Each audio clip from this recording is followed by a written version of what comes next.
안녕하십니까. 2021년 3월 21일 최병목의 팩트 시작하겠습니다. 국민의힘 오세훈 후보와 국민의당 안철수 후보 서울시장 후보 등록을 했었죠. 근데 등록한 지 이틀 만에 완벽한 단일화를 이루기로 최종 합의를 했다. 뭐 이런 얘기가 일요일인 오늘 들렸는데요. 제가 어저께 말씀을 드렸었죠. 어제 이미 비공개 실무협상에서 합의를 했고요. 오늘은 요식행위만 남았다. 그래서 이제 그 말대로 오늘 최종 합의를 하고 사인을 했습니다.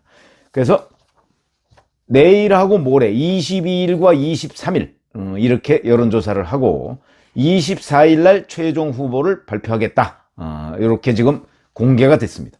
그럼 여론조사는 어떻게 하느냐? 두 개 여론조사 기관에서 표본수를, 그러니까 조사할 사람을 어떻게 하느냐? 적합도, 한 여론조사 기관에서 적합도 800명, 경쟁력 800명, 이렇게 조사를 하고요. 다른 여론조사 기관에서도 똑같이 하고, 그러니까 각각 적합도와 경쟁력으로 800명씩 조사해서 1600명을 채우고요. 다른 여론조사 곱하기 2 이렇게 해서 결론을 내는 겁니다. 무선 안심번호 100%, 휴대전화 100%죠. 그러니까 뭐 유선전화 뭐 이런 거는 쓰지 않기로 한 건데, 뭐 요새 유선전화 쓰는 사람이 어디 그렇게 있습니까? 물론 뭐 무선전화 없는 분들도 계시지만 유선전화로도 다 대체하고, 뭐 무선전화가 없을 것으로 보이는 뭐 예를 들어서 노년층 뭐 이런 사람들도 충분히 유선전화로서 대체가 가능하다. 이렇게 보고요. 아마 뭐 일부의 오차는 있겠죠. 그렇게 되고, 자, 그러면 이제는 확정이 된 겁니다. 그런데 왜 그럼 주말을 피했을까? 사실 오늘 오후부터도 충분히 가능합니다.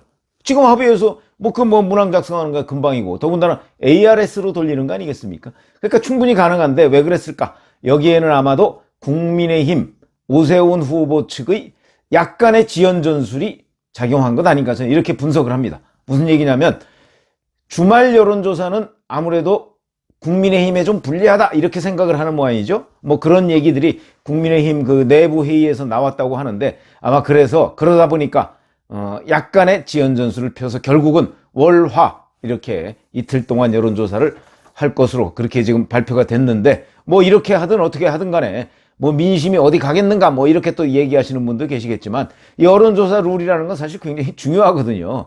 그래서 과거에도 보면 여론조사로 결정한다 뭐 이렇게 해놓고서 그 룰을 가지고 싸움하다가 깨지는 경우도 많았고요. 그렇게 본다면 이게 굉장히 중요하다. 그러면 자, 그러니까 이제 이런 얘기가 나옵니다. 사실 제가 오늘 하고 싶은 얘기는 이거였는데, 아니 국민의 위임을 받아서 지방자치단체장이나 대통령이나 뭐 이런 거 되겠다는 사람이 여론조사라는 거 가지고서 결판을 내면 그럼 국민은 어디 갔느냐, 이런 지적이 당연히 나올 수밖에 없습니다. 아니 누가 서울시장에 적합하냐를 놓고서 세상에 여론조사를 해서 결정을 한다고 한다면 그러면 실제 투표하는 사람들 입장은 뭐가 되냐, 뭐 이런 반론이 있을 수 있는데, 그 문제를 좀 얘기해 보려고 합니다. 무슨 얘기냐면, 잘 아시다시피 여론조사라는 건 원래 참고자료일 뿐입니다. 그리고 틀린 경우도 굉장히 많습니다. 제가 정치부 기자 할 때도요, 특히 많이 틀렸을 때가 DJ 때 그 언저리에 많이 틀렸습니다. 1997년, 8년, 그 다음에 2000년 뭐 이럴 때 굉장히 많이 틀렸습니다. 그래서 심지어는 국회의원 출구조사한 것까지 틀린 적도 있습니다. 그래서 여론조사 기관들이 뭐 뼈를 깎는 아픔으로 좀 더 과학적으로 어쩌고저쩌고, 저도 대학 다닐 때 여론조사 방법론, 사회조사 방법론이라는 걸 배운 적이 있는데, 거기에 보면 그 기준으로 보면 지금 여론조사 기관들의 여론조사 방법이 상당히 문제가 많습니다. 제가 여러 번 지적을 해드린 것 중에 하나가 바로 가치가 들어간 단어입니다. 가치. 그러니까 무슨 얘기냐면, 자, 검찰개혁에 찬성하십니까? 반대하십니까? 이렇게 얘기하면 대부분의 사람들은 검찰개혁에 반대하면 마치 무슨 나쁜 사람인 것처럼 생각을 합니다. 그렇죠. 개혁이라는 단어가 들어가 있기 때문에. 그러니까 이런 단어는 쓰면 안 되는 겁니다. 검찰개혁, 제가 몇 차례 말씀드렸지만 민주당이 주장하는 검찰개혁은 살아있는 권력에 대한 수사를 못하도록 하는 게 검찰개혁이죠. 그 다음에 일반 국민이 생각하는 검찰개혁은 검찰이 권한을 가지고 수사를 하는 것까지는 좋은데, 그 과정에서 인권 침해를 한다든가 아니면 인권 침해를 한 사람에 대한 처벌 같은 것이 내부 감사기나 이런 거로 제대로 안 되는 것, 그 다음에 그 안에서 뭐 예를 들어서 권력 수사를 방해한다든가 뭐 하는 사람을 제대로 단죄하지 못하는 것, 뭐 이런 것들을 바로잡는 것이, 그러니까 뭐 수사심의위원회나 뭐 전문수사단 뭐 이런 거 소집하고 뭐 이런 것들이 검찰개혁의 일환인데, 아니 문제는 그런 것들 만들어 놓으면 뭐합니까? 검찰이 안 들으면 그만인데. 그러니까 그런 것들을 당연히 따르도록 하는 것, 내지는 뭐 여러 가지 장치, 뭐 검찰의 기소독점에 대한 견제장치, 뭐 이런 것들을 만드는 것이 검찰개혁인데, 검찰개혁이라고 이렇게 주장하면 응답자들이 자기 평소 성향에 따라서 완전히 다른 결과가 나옵니다. 거기다가 중도적인 사람들도 개혁이라는 단어 때문에 검찰개혁이야 해야죠, 이렇게 따집니다.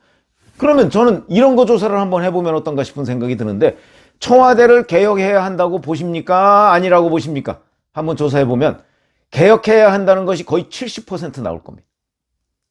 정치에서 70%는 뭐 100%하고 큰 차이가 없다, 제가 이런 얘기를 드린 적이 있는데, 그건 왜 그러냐? 뭐 실제 청와대 개혁해야 할 필요성이 많이 있는 것도 있지만 개혁이라는 단어로 오차가 발생한다. 그래서 사실은 여론조사로 한다는 것이 굉장히 정확하고 정밀하고 가치 중립적인 언어를 써야 되는데, 지금 여론조사 기관들이 워낙 우후죽순으로 난립하다 보니까 그렇지가 않습니다. 자, 그러면 ARS로 왜 22일, 23일 이런 얘기를 했느냐? 사실은 이 안에 연령별, 지역별 이 분포 같은 거를 정확하게 해야 됩니다. 그리고 예를 들어서 ARS 조사로 돌렸는데, 아니 뭐 맨 60대들은 다 응답을 해서 이미 60대는 샘플이 다 채워졌습니다. 그러면 이제 20대와 30대 샘플을 채우기 위해서 ARS를 계속 돌려야 됩니다. 잘 아시지만 ARS 조사의 응답률이라고 하는 것은요, 보통 뭐 4 내지 5%, 그러니까 뭐 보통 한 4에서 10% 요 사이입니다. 그 얘기는 무슨 얘기냐면 10명이나 한 20명, 거의 10명이나 한 20명을 통화해야 1명 걸린다는 얘기입니다. 왜 그러냐? 1명을 했는데 이미 60대다. 근데 60대는 이미 조사했다 그러면 이 샘플은 버려야 되는 것이죠. 이런 것 때문에 ARS 조사는 언제 끝날지를 모릅니다. 물론 면접 조사도 비슷하죠. 뭐 거기도 그 연령별 이런 걸 다 채워야 하니까. 그래서 22일과 23일 이렇게 이틀간을 일단 잡아놨는데, 이건 왜 이러냐면 뭐 RN서치, 리얼미터, 뭐 이 ARS 조사기관들이 굉장히 많습니다.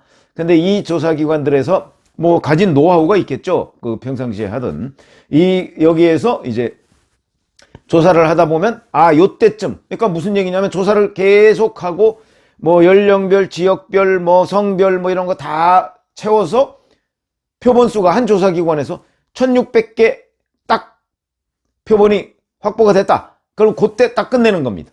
그러니까 끝나는 시점은 정확하게 모르죠. 물론 여론조사는 밤 10시까지밖에 못합니다. 밤 10시 넘어서는 이제 일반 사생활 침해 뭐 이런 문제들 때문에 못하니까 밤 10시 이전에, 그러니까 대략 어떤 경우는 오전 10시부터 시작하고 어떤 경우는 뭐 오후 한 2시부터 시작하고 뭐 이 여론조사 기관에 따라서 조금씩 다른데, 그런 것들에 따라서 이 샘플을 1600개 확보할 때까지 한다, 이런 것이죠. 근데 과연 그거 가지고 국민 여론을 정확하게 짚어낼 수 있느냐? 제가 이해찬 전 대표가 서울시장 거의 이기고 있다 뭐 이렇게 얘기한 것에 과연 맞는 얘기냐 하는 거 아침에 제가 분석해드린 적이 있는데, 그것처럼 자기 주변에 있는 사람 얘기를 들어보면 전부 박영선 후보 찍는다는데 여론조사는 안 그렇단 말이죠. 그러니까 이 사람 믿지 않는 겁니다. 그런데 저희처럼 기자 생활을 오래 해본 사람들은 그 양쪽 사람들을 다 만납니다. 이쪽 진영에 가면 자기네가 된다고 합니다. 여론조사를 돌렸더니 어쩌고 저쩌고. 반대쪽에 가면 무슨 소리야, 그거 거짓말이야. 우리가 이렇게 조사해보니까 어쩌고 저쩌고. 뭐 실제 조사 해본 경우도 있고 안 해본 경우도 있고 그렇습니다. 근데 이 조사라는 것이 바로 오세훈, 안철수 두 후보 간의 그동안 단일화 협상 과정을 보면 여론조사라는 것이 일종 다소 허망하다 하는 것을 그대로 느낄 수가 있습니다. 무슨 얘기냐면 이 사람들이 상견례를 한 게 3월 9일입니다. 그렇죠? 상견례에서 단일화하자 이렇게 합의를 했습니다. 맥주회동이라고 왜 지난번에 그랬었죠. 무려 90분간 아름다운 단일화를 약속을 해가면서 90분간 맥주회동을 해서 9일날 후보들 상견례를 했는데, 자, 그 다음에 어떤 일이 있었습니까? 자, 과연 질문에 당명을 넣을 것이냐 아니면 기호를 넣을 것이냐 이거 가지고 지리하게 줄다리기를 했고요. 그 다음에 설문 내용의 경쟁력이냐 적합도를 가지고 지리하게 또 줄다리기를 했고, 조사 방식을 놓고서 또 지루하게 줄다기를 했고, 마지막에는 조사 시점, 뭐 주말이냐 아니냐 이걸 놓고서도 또 신경전을 벌였고, 그러다가 또 이제는 양보 경쟁을 벌였고, 유선전화 10%를 넣느냐 안 넣느냐 가지고 또 신경전을 벌였고, 하나하나가 전부 다 걸림돌입니다. 왜 그랬을까요? 바로 어떤 걸 선택하느냐에 따라서 결과가 달라질 수 있기 때문입니다. 그 실제 결과가 유선전화 10%를 넣었느냐 안 넣느냐에 따라서 달라지는 결과가 나왔다 하는 게 지상파 방송 여론조사에서도 그대로 드러난 적이 있습니다. 유선전화 10% 이렇게 하면 오세훈 후보가 유리합니다. 무선전화 100% 거기에서는 안철수 후보가 유리한 결과가 나온 여론조사 결과가 있습니다. 그러니까 당연히 그 주장을 하겠죠. 그래서 하나하나가 전부 다 영향을 미친다. 그러면 가장 중립적으로 설계한 여론조사 기관이 해야 된다. 이런 거 아니겠습니까? 과거에 뭐 잘 아시다시피 노무현 후보와 정몽준 후보 간의 2002년 11월 달에 여론조사, 이거 막 논란을 벌이다가 뭐 한 곳 여론조사는 무효로 하고 뭐 막 그랬습니다. 이거 지금도 정몽준 후보 측에서 100% 동의하지 않습니다. 그런데 당시에 노무현 46.8, 정몽준 42.2 이렇게 해서 노무현 후보가 그냥 승리한 거로 돼 있었죠. 그런데 그거 만약에 정말 정확하게 검증했다면 누가 이겼을지 모른다 하는 주장도 지금 일각에서 나오고 있습니다. 역사를 바꿨죠, 여론조사가. 그래서 여론조사가 곧 권력이 됐다, 내지는 국민을 대체하는 게 됐다, 이런 얘기인데, 뿐만 아니고 2007년 8월에 한나라당 대선 후보도 이명박, 박근혜, 이것도 당심에서는 박근혜 후보가 이겼는데 여론조사에서 이명박 후보가 이겼습니다. 이 또한 그 여론조사 어땠느냐? 그래서 뭐 최시중 한국갤럽 당시에 뭐 고문이 그 영향을 미친 것 아니냐, 뭐 이런 또 음모론도 나오고 그랬는데 그건 확인되지가 않았기 때문에. 그러나 어찌됐든 간에 여론조사가 2007년에도 결국 역사를 바꿨다, 이렇게 얘기를 할 수가 있고요. 2012년에도 문재인, 안철수 여론조사 단일화 얘기를 계속 하다가 그게 뭐 어그러지니까, 결렬이 되니까 결국 안철수 후보가 그냥 사퇴하고 말았던 그런 일도 있고요. 그래서 이게 이제 여론조사라고 하면, 자, 이 여론조사 결정을 중시한다는 거는 결국 당의 의견을 좀 무시한다, 묻지 못하겠다, 뭐 이런 얘기 아니겠습니까? 그러니까 이 정당 정치라고 우리가 흔히 얘기했는데, 정당 정치의 근간을 흔든다, 이렇게 충분히 얘기할 수 있습니다. 자, 그런데 여기서부터 이제 현실론이 나오는 거죠. 그럼에도 불구하고 왜 꼭 여론조사 얘기가 나오느냐? 마땅한 대안이 없습니다. 자, 그러면 예를 들어서 지금 안철수, 오세훈 두 사람 간에 누구로 단일화하느냐? 이걸 누가 결정을 합니까? 물론 두 사람이 합의를 해서 정말, 자, 우리끼리 한번 계산을 해보자, 여기는 누가 어쩌고 여기는 누가 어쩌고 이렇게 계산을 했더니 아무래도 당신이 하는 게 낫겠습니다, 이렇게 정말 타협에 의해서 아름다운 단일화, 이거는 이제 1997년에 DJP 단일화하고 똑같은 거죠. 왜 그러냐? 그때는 DJ가 대통령 되는 거로 합의가 된 거 아닙니까? DJ가 대선 후보, JP는 그냥 공동정부, 이렇게 합의가 됐던 거죠. 왜 그러냐? 그것도 사실은 여론조사를 바탕으로 하고 있는 겁니다. 무슨 얘기냐면 DJ가 JP보다 전국적인 지지를 많이 받는다는 건 뭐 아무도 부인하지 않기 때문에, 그래서 그냥 형님 먼저 이렇게 된 거죠. 그런데 만약에, 그래서 제가 여론조사 단일화는요, 양쪽이 서로 이길 줄 알아야 단일화가 된다, 이런 말씀을 드린 적이 있는데 똑같습니다. 지금도 안철수, 오세훈 후보가 서로 본인이 이긴다고 생각하고 있습니다. 그러니까 단일화가 된 거고요. 2002년 노무현, 정몽준도 마찬가지입니다. 그래서 대안이 없기 때문이다. 다른 방식으로 만약에 국민들의 뜻을 물을 수 있다면 당연히 그 방식, 요새 뭐 빅데이터 방식 얘기가 많이 나오고 있는데 그것도 아직 여론조사를 대체할 만한 무기가 되지 못하고 있습니다.